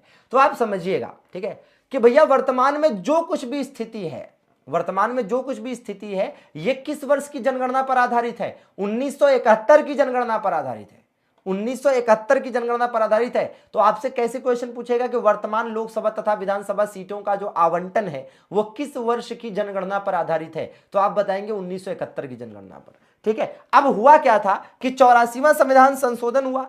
इस 84वें संविधान संशोधन में कहा गया कि 2026 के बाद जो पहली जनगणना होगी तो उसके बाद मतलब 2026 तक यही रहेगी जो है, उसके बाद इसमें बदलाव किया जा सकता है। अब आप समझिए नया वाला संसद भवन क्यों बना है, समझ गए? तो नए वाले संसद भवन को बनाने के पीछे सरकार की मंशा कुछ और नहीं है, बल्कि यही है कि सरकार जानती है, हर सरकार, देखो सरकार किसी की भी हो इतनी बुरी नहीं होती है कि वो देश के हित में ना सोचे। देश के हित में सरकार सोचती है, बट यह है कि कौन कितना कम या ज्यादा सोचता है इस पर डिपेंड करता है। ठीक है ना। तो जो नई संसद भवन बनी है उसमें सीटों की संख्या वर्तमान पुरानी वाली संसद से कहीं ज्यादा है। ठीक है, हाँ लगभग डबल तक है। तो वो इसीलिए है क्योंकि पता है कि सीटों की संख्या बढ़नी है। ठीक है, ये बताइए इनमें से किस वर्ष में भारतीय संविधान के 86वें संशोधन के माध्यम से अनुच्छेद 21A में शामिल किया गया, जिसके तहत, तो सिंपल सी बात है 2002। और इसके लिए आपको स्पष्ट रूप से एक बात समझनी पड़ेगी। क्या समझना पड़ेगा? आइए जरा हम आपको बताते हैं थोड़ा विस्तार पूर्वक। होता क्या है कि 86वां संविधान संशोधन को जो लोग हल्के में लेते हैं गड़बड़ा जाता है मामला। गड़बड़ा क्यों जाता है देखिएगा, मैं आपको 3 बातें बताता हूं इससे रिलेटेड। ठीक है, दरअसल में हुआ क्या था कि इसके तहत अनुच्छेद, इस संविधान संशोधन के तहत अनुच्छेद 21A जोड़ा गया था भारत के संविधान में। ठीक है, क्या था ये आप ही बताइए। अनुच्छेद 45 में संशोधन हुआ था। ठीक है, अनुच्छेद 45 तो पहले से ही था, तो उसमें केवल कुछ बदलाव हुए। ठीक है ना। और इसी प्रकार से अनुच्छेद 51A के तहत 11वां मौलिक कर्तव्य जुड़ा। 11वां मौलिक कर्तव्य यहां पर साथियों जोड़ा गया। ये 3 चीजें जो हैं ये 86वें संविधान संशोधन द्वारा हुई थी, है ना। ये 3 के तीनों ही 86वें संविधान संशोधन द्वारा हुई थी। क्या भाई 21A के तहत क्या है? शिक्षा का अधिकार। इसमें क्या है? शिक्षा का अधिकार मौलिक अधिकार है। तो अनुच्छेद 21A में शिक्षा का अधिकार, तो शिक्षा का अधिकार जो है इसे मौलिक अधिकार कब बनाया गया? 6 से 14 वर्ष के बच्चों के लिए भाई 86वें संविधान संशोधन द्वारा 2002 में। 45 में क्या है? इसमें यह है कि 0 से 6 वर्ष के जो बच्चे हैं, ठीक है ना, के बच्चों के लिए अनिवार्य है ना, निःशुल्क एवं अनिवार्य शिक्षा। ठीक है, बच्चों हेतु, ठीक है, बच्चों हेतु, ठीक है, अनिवार्य, ठीक है, अनिवार्य है ना, एवं निःशुल्क शिक्षा। ठीक है, अरे आंगनवाड़ी में होता तो यही है, 0 से 6 वर्ष के बच्चे ही तो जाते हैं, अनिवार्य एवं निःशुल्क शिक्षा। ठीक बात है, तो जरूरी है ये। इस प्रकार से अनुच्छेद 51A में क्या है? 11वां मौलिक कर्तव्य। इसमें कहा गया कि 6 से 14 वर्ष के जो बच्चे हैं, ठीक है, बच्चों को शिक्षा के संसाधन उपलब्ध कराया जाए। बच्चों को शिक्षा के संसाधन उपलब्ध कराना किसके द्वारा? किसके द्वारा उपलब्ध कराया जाना? उनके जो भी माता पिता हैं या गार्जियन हैं। ठीक है, जो भी माता पिता हैं या गार्जियन हैं उनके द्वारा उपलब्ध कराया जाए। अब जब भी मैं ये चीज बताता हूं तो एक चीज का वार्निंग हमेशा दे देता हूं, क्या कि अगर आपसे कहेगा कि शिक्षा का अधिकार कब आया, अगर आपसे कहेगा शिक्षा का अधिकार मतलब होता है RTE। तो अगर आपसे कहता है कि RTE कब आया, तो 86वें संविधान संशोधन द्वारा 2002 में आया। ठीक है, अगर आपसे कहेगा कि RTE एक्ट कब आया, तो याद रखिएगा 2009 में आया था और 2010 में 1 अप्रैल के दिन लागू हुआ था। यह ध्यान रखना पड़ता है। ठीक है ना। हाँ जी, चलिए अगले प्रश्न की तरफ चलें, छाप लेंगे इसको दिमाग में और कॉपी में भी। ठीक है ना। हाँ जी चलिए बताइए, किस संविधान संशोधन अधिनियम द्वारा अनुसूचित जनजातियों हेतु एक अलग राष्ट्रीय आयोग का प्रावधान किया गया? ठीक है, तो अब जरा बताने का प्रयास करेंगे भैया। तो ये कौन सा संविधान संशोधन था? 89वां संविधान संशोधन था 2003। 89वां संविधान संशोधन 2003। क्या हुआ था देखिए, शुरू में क्या हुआ करता था, स्टार्टिंग में क्या था? ठीक है, इसमें यह था कि आर्टिकल 338, ठीक है, आर्टिकल 338 के तहत राष्ट्रीय, ठीक है, राष्ट्रीय अनुसूचित, ठीक है, राष्ट्रीय अनुसूचित जाति है ना, मतलब एससी, एवं जनजाति, जनजाति मतलब एसटी, ठीक है, एसटी आयोग, ठीक है, ये हुआ करता था, समझ रहे हैं। तो राष्ट्रीय अनुसूचित जाति एवं जनजाति आयोग मतलब एससी एसटी आयोग एक ही में था, है ना, एससी एसटी आयोग एक ही में था। फिर क्या हुआ, फिर ये वाला संशोधन हो गया। जब ये वाला संशोधन हो गया, इस वाले संशोधन के तहत भारत के संविधान में एक नया आर्टिकल जुड़ा, आर्टिकल 338A, और इस संविधान संशोधन में यह प्रावधान किया गया कि अब राष्ट्रीय अनुसूचित जनजाति आयोग अलग से बनेगा, राष्ट्रीय अनुसूचित जनजाति आयोग अलग से बनेगा, समझ रहे हैं बात को। तो राष्ट्रीय अनुसूचित जनजाति आयोग अलग से बना, ठीक है ना, तो राष्ट्रीय अनुसूचित जनजाति आयोग अलग से बनेगा, ये यहां पर प्रावधान किया गया। हाँ तो भैया कितने लोगों ने, सब लोगों ने सेशन को लाइक वाइक कर दिया है कि कोई भूल गया है?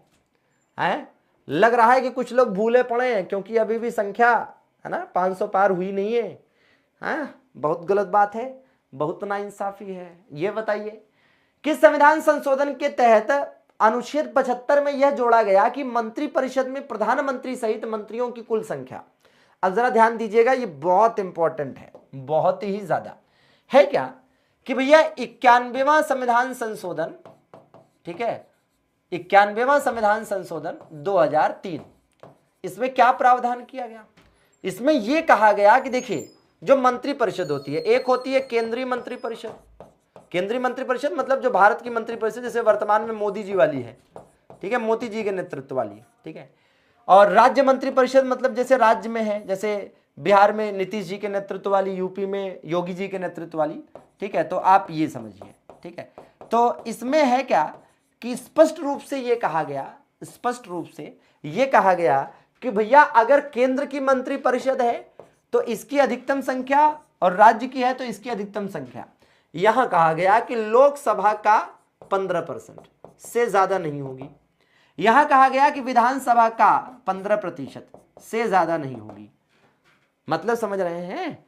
मतलब आप ऐसे समझिए कि देश में भाई अगर हम केंद्रीय मंत्रिपरिषद की बात करें तो 543 लोकसभा सीटें हैं, 543 का 15% कितना होता है? 543 का 15% कितना होता है भैया? मेरे हिसाब से 550, 55, ठीक है ना, 55 कितना हो जाएगा? 60, है ना, 80, लगभग 81 या 82 आएगा, ठीक है, लगभग 81 या 82 आएगा, है ना, यही अगर मैथ मेरी सही लग रही है तो 81-82 आएगा ना, ठीक है। राज्य की बात करें, जैसे मान ले बिहार के ले लीजिए, अगर हम बिहार का ले लें भाई 243 विधानसभा सीटें हैं और उसका अगर हम 15% निकालें तो कितना आएगा? 243, 24, 36 आ जाएगा, कितना आ जाएगा? 36 आ जाएगा। समझ रहे हैं बात को? यही चीज है, समझ गया ना? हाँ, तो मतलब यह है कि क्वेश्चन ऐसे भी हो सकता है कि केंद्रीय मंत्रिपरिषद की अधिकतम सदस्य संख्या कितनी हो सकती है? 81। बिहार में मंत्रिपरिषद सदस्य संख्या अधिकतम कितनी हो सकती है? 36। समझ रहे हो? हाँ, तो कंसेप्ट अगर जानते रहोगे आप तो इस तरह के क्वेश्चन आपको छू भी नहीं पाएंगे, ठीक है ना, छू भी नहीं पाएंगे भैया, ऐसे कैसे गलत होंगे। चलिए आगे देख लिया जाए। हाँ जी, ये बताइए 92वें संविधान संशोधन अधिनियम। अब यहां पर एक बढ़िया सी ट्रिक आपको बताने वाला हूं, मजा आ जाएगा, क्या सुनना भाई। देखिए मैं बात कर लेता हूं अनुसूची, ठीक है, मैं बात कर लेता हूं भाई अनुसूची। याद करिए कि भारत के संविधान की कौन सी वो अनुसूची है, भारत के संविधान की कौन सी वो अनुसूची है जिसमें दे रखा है क्या भाई? भाषाएं। भारत के संविधान की कौन सी अनुसूची में भाषाएं दे रखी बताइए भाई? अनुसूची 8 है कि नहीं है? कौन सी अनुसूची है भैया? अनुसूची 8 है साथियों। इस अनुसूची 8 में अगर आप देखेंगे तो मूलतः कितनी भाषाएं थी? मूलतः 14 भाषाएं थी। अब कितनी भाषाएं हैं? तो अब 22 भाषाएं हैं, ठीक है। तो कितनी भाषाएं बाद में जुड़ी? तो बाद में 8 जुड़ी हैं, बाद में कितनी बाद में जुड़ी हैं? 8।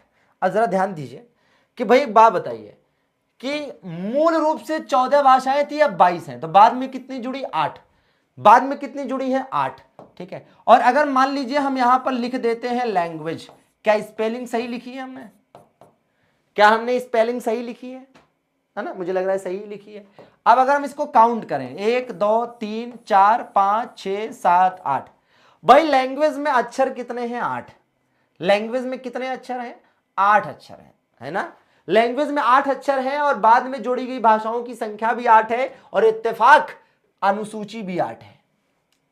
याद रहेगा, 8 8 8 है ना, हाँ 8 स्क्वायर हो गया। ठीक है, अब आओ एक बढ़िया सी ट्रिक बताते हैं कि बाद में जोड़ी गई भाषाओं को आप कैसे याद करेंगे। तो सिंपल सी ट्रिक है, सेंधा नमक आपने कभी खाया है? सेंधा नमक, तो भाई साहब अब तैयार हो जाओ, क्योंकि आपका सेंधा नमक बदमाश ले गए, है ना, आपका सेंधा नमक कौन ले गए? बदमाश ले गए, गई भैंस पानी में।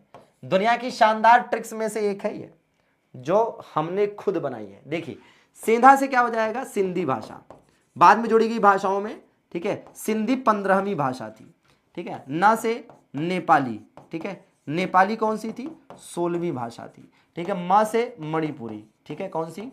मणिपुरी, तो मणिपुरी क्या थी? 17वीं भाषा थी, ठीक है, क से कोंकणी, क से क्या? कोंकणी, ठीक है ना, तो कोंकणी जो है 18वीं भाषा थी, ठीक है, ब से बोडो, ठीक है, तो बोडो क्या थी भैया? 19वीं भाषा थी। द से डोंगरी या डोंगरी जो भी कह लीजिए, तो डोंगरी जो है 20वीं भाषा थी, ठीक है। म से मैथिली, मैथिली कौन सी थी भैया? तो मैथिली 21वीं भाषा थी, ठीक है। स से संथाली, संथाली क्या थी भाई? संथाली साथियों 22वीं भाषा थी, क्या थी? 22वीं भाषा थी। अब आइए जरा, है ना, एक चीज देखिए क्या कि भाई ये अब इस ट्रिक की खासियत तो यही है कि ये सीक्वेंस से है ना भैया, ये सीक्वेंस से है, ठीक है। कैसे भाई? देखिए 14 भाषाएं मूलतः थी, 15वीं 16वीं 17वीं 18वीं, बताइए, कभी पूछ ले 17वीं बताइए 18वीं बताइए, बता सकते हैं। ये 21वें संविधान संशोधन द्वारा 1967 में जोड़ी गई, है ना, और ये तीनों भाई 71वें संविधान संशोधन द्वारा 1992 में जोड़ी गई, ठीक है, 1992 में, और ये चारों 92वें संविधान संशोधन द्वारा, ठीक है, 2003 में जोड़ी गई, 2003 में जोड़ी गई। अब बताइए कि क्या वाकई में वीके का जीके में दम है कि नहीं? ठीक है ना, दम है, हाँ, तो फिर ललकार कर एकदम लिख डालो, ठीक है ना, हाँ, ठीक है। तो भैया बिल्कुल आप इसको याद रखेंगे, और आप चाहे इसकी एक स्क्रीनशॉट ले लीजिए, अब कभी नहीं भूलेगा, याद रहेगा हमेशा, ठीक है भैया। चलो अगले प्रश्न की तरफ चलते हैं। तो इस वाले क्वेश्चन का आंसर हुआ कि नहीं हुआ? हाँ, तो भैया 92वें संविधान संशोधन द्वारा कौन सी नहीं जोड़ी गई थी? तो 92वें में बोडो, डोंगरी, मैथिली, संथाली। अब जाहिर सी बात है यहाँ कन्नड़ तो नहीं थी, ठीक है, कन्नड़ तो नहीं थी, कन्नड़ नहीं थी, ठीक है। ये बताइए संविधान का कौन सा संशोधन सरकार में निजी उच्च शिक्षण संस्थानों के रूप में अन्य पिछड़े वर्गों के लिए 27% आरक्षण का प्रावधान करता है?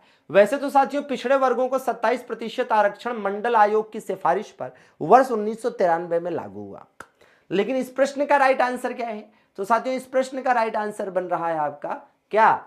सी, क्या? सी, 93वां। कब हुआ था ये? 2006 में हुआ था, ठीक है ना। आइए ये बता दीजिए। अरे वाह, सपने वो नहीं होते जो रात को सोते समय देखे जाते हैं, बल्कि सपने तो वो होते हैं जो रात को सोने नहीं देते।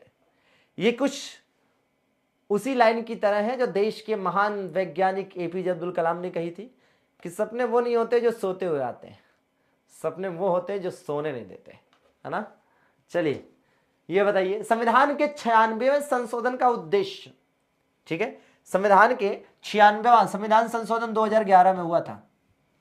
इसका उद्देश्य क्या था कि जो ओडिया शब्द है उसको उड़िया शब्द का, है ना, उड़िया, ओडिया के स्थान पर उड़िया शब्द का प्रयोग, ठीक है ना।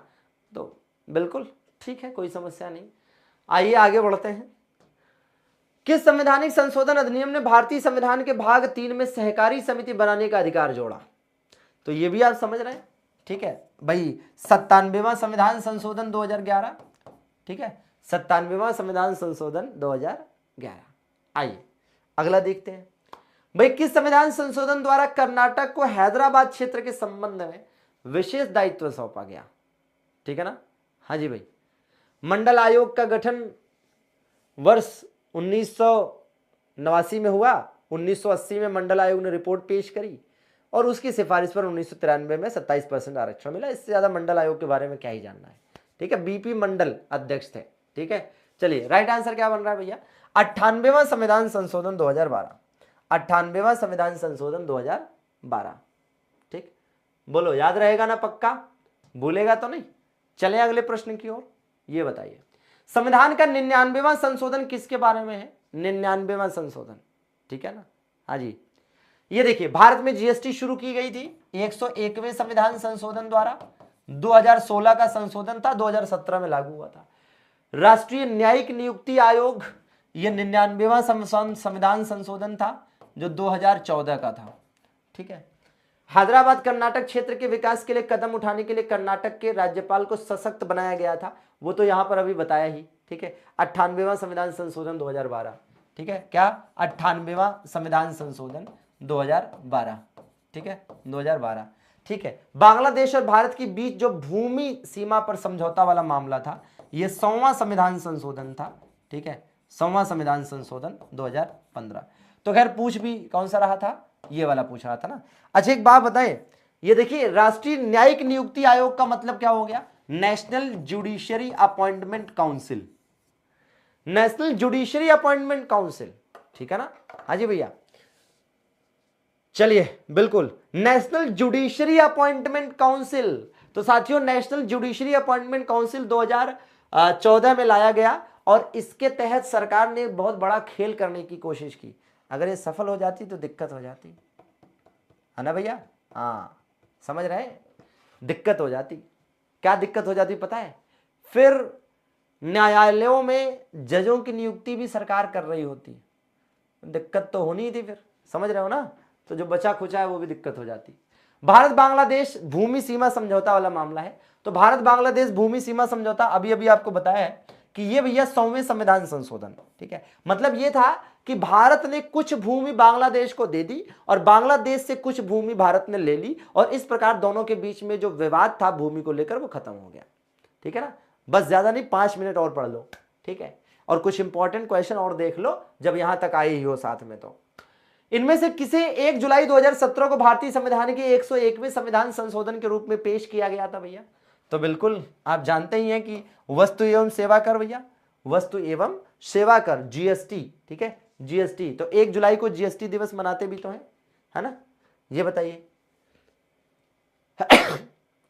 भारतीय संविधान का वह संशोधन जो लोकसभा और विधानसभाओं में एंग्लो इंडियन के नामांकन को समाप्त करने के लिए जिम्मेदार है। समझिएगा, ये वाला संविधान संशोधन इसलिए इंपॉर्टेंट है क्योंकि इसके तहत क्या हुआ, इसके तहत क्या हुआ? तो पहली बात तो ये कि आर्टिकल है ना कौन कौन से खत्म किए गए, इधर लिखते हैं, ठीक है। तो देखिए एक तो आर्टिकल 331 खत्म कर दिया गया, ठीक है। और भाई इसी प्रकार से इसमें आर्टिकल 333 ये भी खत्म कर दिया गया, दोनों डिलीट कर दिया गया, डिलीटेड, ठीक है ना, डिलीट, ठीक है, डिलीट, ठीक है, दोनों डिलीट कर दिया गया। और साथ में एक और चीज हुई, क्या?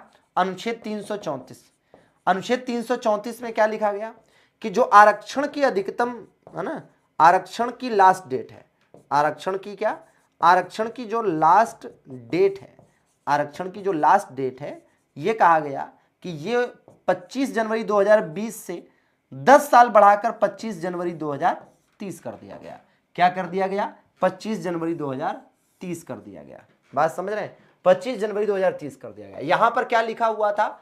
यहां पर लिखा हुआ था कि लोकसभा में 2 आंग्ल भारतीय मनोनीत किए जाएंगे राष्ट्रपति के द्वारा। किसके द्वारा? मनोनीत किए जाएंगे राष्ट्रपति के द्वारा। इसी प्रकार से यहां पर भी लिखा था कि भैया जो राज्य विधानसभा होती है, राज्य विधानसभा में आंग्ल भारतीय मनोनीत किया जाएगा। तो दोनों ही व्यवस्थाओं को क्या कर दिया गया? समाप्त कर दिया गया, ठीक है ना। तो महत्वपूर्ण तो हो ही गया, ठीक है।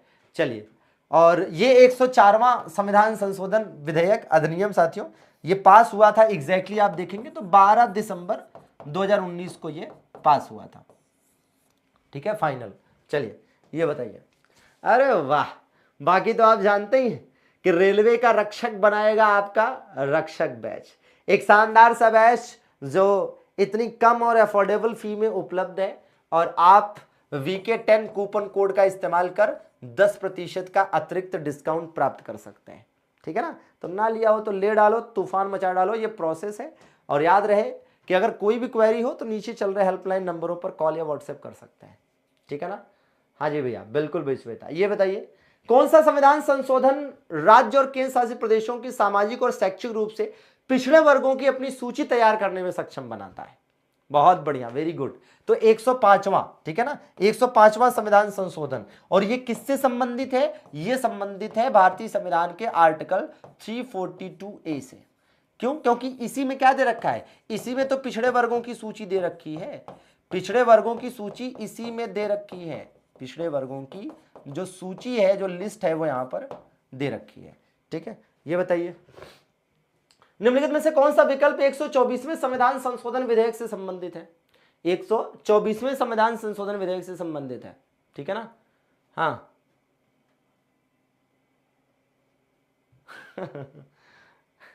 बड़ा खतरनाक सवाल पूछा है भैया मलिंगा ने, भाई साहब ने बहुत बढ़िया सवाल पूछा है, और सवाल वाकई में विचारणीय है।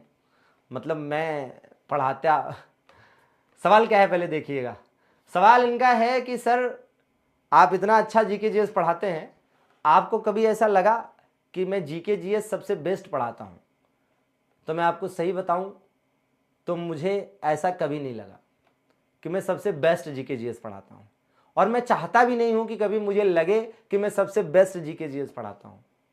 क्योंकि जिस दिन मुझे ये लग जाएगा कि मैं सबसे बेस्ट पढ़ाता हूं, क्योंकि बेस्ट वर्ड सुपरलेटिव डिग्री का है, जिस दिन ये लग जाएगा कि बेस्ट पढ़ाता हूं, उसके बाद तो मेरी जो सफलता है, मेरी, है ना, जो एक तरह से और ग्रो करने की क्षमता है, उस पर विराम लग जाएगा, पूर्ण विराम। मुझे ही नहीं, ईश्वर कभी किसी को ये ना फील कराए कि मैं जो कर रहा हूं उसमें सबसे बेस्ट हूं। क्योंकि आप जब भी अपने आप को ये फील कर लेते हैं कि मैं बेस्ट हूं, तो फिर वहां संभावनाएं खत्म हो जाती है ना, और अच्छा करने की और बेहतर करने की खत्म हो जाती है, ठीक है। फिर वो आपकी सक्सेस समाप्त। सक्सेस क्या है? सक्सेस यही है, अपने आप को निरंतर, सक्सेस का मतलब क्या है? सक्सेस का मतलब किसी, है ना, किसी चीज को पा लेना थोड़ा ना है। किसी चीज को पा लेना तो अचीवमेंट होता है, सक्सेस नहीं होता। सक्सेस का मतलब है कि आप दिन ब दिन, महीने दर महीने, साल दर साल अपने आप में क्या कर पाए? सुधार कर पाए, अपने आप को बीते हुए कल से बेहतर कर पाए। तो सीधे शब्दों में कह सकते हैं कि बीते हुए कल से, ठीक है, अपने आप को आज और बेहतर स्थिति में लाना, और उसके लिए निरंतर प्रयासरत रहना ही सफलता है ना। हाँ, चलिए, निम्नलिखित में से कौन सा विकल्प 124वें संविधान संशोधन विधेयक से संबंधित है? तो भैया 124वां संविधान संशोधन विधेयक, जाहिर सी बात है कि राइट आंसर क्या है इसका? भाई ये जो 10% आरक्षण वाला मामला था, याद करिए, ये अगर हम अधिनियम की बात करें तो ये 103वां संविधान संशोधन अधिनियम था, 103वां संविधान संशोधन अधिनियम था, जो कि 2019 में आया था, ठीक है। ईडब्ल्यूएस को 10% आरक्षण यहीं से तो मिला, ईडब्ल्यूएस को जो 10% आरक्षण मिलता है वो यहीं से मिला, और इसके तहत भारत के संविधान में अनुच्छेद 15(5) और अनुच्छेद 16(6) जोड़े गए। यही तो, अनुच्छेद 15(5) और अनुच्छेद 16(5), ठीक है ना। अनुच्छेद 15(5) के तहत, ठीक है, क्या हुआ भैया? शिक्षा में आरक्षण ईडब्ल्यूएस को, और अनुच्छेद 16(5) के तहत भाई जॉब में आरक्षण, ठीक है ना। हाँ जी, है ना। अच्छा, ये 5 नहीं 6 था ना, 5 नहीं 6, 15(6) और 16(6), ठीक है ना, 15(6) और 16(6), ठीक है। चलिए ये बताइए, अब देखिएगा, बस ज्यादा नहीं, एक दो क्वेश्चन और है। नारी वंदन अधिनियम, तो ये तो भैया सबसे लेटेस्ट है ना, एकदम लेटेस्ट वाला है नारी वंदन अधिनियम। इसको नारी वंदन अधिनियम कहिए या नारी शक्ति वंदन अधिनियम कहिए, ये किससे संबंधित है? सीधा सीधा महिला आरक्षण से संबंधित है, महिला आरक्षण। और इसके तहत क्या आरक्षण दिया गया है बताओ जरा भाई। देखो, लोकसभा हो चाहे विभिन्न राज्यों की विधानसभा हो, 33% महिलाओं के लिए आरक्षित रहेगा। क्या होगा भैया? 33% महिलाओं के लिए आरक्षित रहेगा। अगर विधेयक की बात करेंगे तो 128वां है, अगर विधेयक की बात करेंगे, लेकिन अगर हम अधिनियम की बात करेंगे तो 106 है। बात समझ रहे हैं ना? तो अगर अधिनियम कहा जाएगा तो 106वां संविधान संशोधन अधिनियम है, और अगर विधेयक कहा जाएगा तो 128वां है, ठीक है ना। चलिए आगे देखा जाए। हाँ जी, बताना है अब, ये तो मिलान करना है तो आराम से कर लेंगे भाई। देखिए, 55वें के तहत अरुणाचल प्रदेश, 56वें के तहत गोवा, और हाँ ठीक है, तो ये तो 1 2 3 4 माता रानी की जय जयकार हो गया, ठीक है ना। हाँ, 1 2 3 4 माता रानी की जय जयकार हो गया। हाँ, ये वाला देखिए, ये भी बढ़िया है, न्यायिक पुनरीक्षण शक्ति का परीक्षण, संपत्ति का अधिकार, ये वाला तो आपको बिल्कुल पता होगा। बी को 4 से मिला लो फटाक से, ठीक है, यहाँ हो सकता है, ठीक है। ये वाला भी आपको पता होगा, 21 वर्ष से 18 वर्ष वाला, 61वां, ठीक है। तो सी को 1 से मिला लीजिए। ओहो हो, मामला फंसा हुआ है, ठीक है। उद्देशिका में पंथ निष्पेष शब्द जोड़ा गया, ये भी क्लियर हो गया। तो डी को 2 से मिला दो, ठीक है ना। हाँ अब तो आंसर बता ही लोगे, ठीक है। हाँ जी अब तो बता ही लोगे, क्यों। तो 4 1 2, ठीक है। तगड़ा प्रश्न था लेकिन फिर भी लास्ट में जाके क्लियर हुआ। संविधान संशोधनों को सम्मिलित करना है, ये भी बता लोगे। हाँ जी 13वां संविधान संशोधन नागालैंड, ठीक है। और इसी प्रकार से 52वां संविधान संशोधन दल बदल तो हो ही जाएगा, ठीक है। ए को 1 से मिलाएंगे, ठीक है, तो यही हो जाएगा। बी को 4 से, और ठीक है बिल्कुल। तो आसान है, जैसे क्वेश्चन है जब मिलान वाला क्वेश्चन आता है तो खैर बहुत आसान हो जाता है, ठीक है, कोई ऐसी चिंता की बात नहीं है। बाकी आप में से मैक्सिमम लोग रेलवे के रक्षक बनने के लिए रक्षक बैच पर सवार हैं, और बिल्कुल अगर नहीं सवार हुए हैं अभी तक तो सवार हो जाइए, और VK10 कूपन कोड का इस्तेमाल कर 10% एक्स्ट्रा डिस्काउंट के साथ अपनी तैयारी को आगे बढ़ा लीजिए। ये प्रोसेस है कि कैसे आप इस बैच को ले सकते हैं। ये वो टेलीग्राम ग्रुप है जहां से आप इस क्लास की PDF नियमित रूप से प्राप्त कर सकते हैं। तो ये डेली 9 बजे वाली क्लास है, और 9 बजे ये क्लास नियमित रूप से होती रही है और होती रहेगी, ठीक है ना। तो भैया सेशन को लाइक जरूर कर दीजिएगा, साथियों के साथ शेयर भी करिएगा, कमेंट करके बताइएगा कि सेशन कैसा लगा, ठीक है, कंसेप्ट आपका क्लियर हुआ कि नहीं, ठीक है। फिर कल मिलेंगे एक शानदार से सेशन के साथ, और कल एक और शानदार सा, कल जो सेशन होने वाला है, ठीक है। कल टॉपिक क्या है भैया, कल का टॉपिक क्या है, मजा ही आ जाएगा। कल का टॉपिक है भारत का भूगोल। तो कल आपको संपूर्ण भारत के भूगोल के दर्शन कराने वाला हूं, और उसके बाद परसों संपूर्ण विश्व के भूगोल का दर्शन होने वाला है। तो तैयार हैं, आर यू एक्साइटेड कल की क्लास के लिए, पूरी जोर लगा के। चलिए इजाजत दीजिए, बहुत बहुत धन्यवाद, thank you very much, good night, शुभ रात्रि, जय हिंद।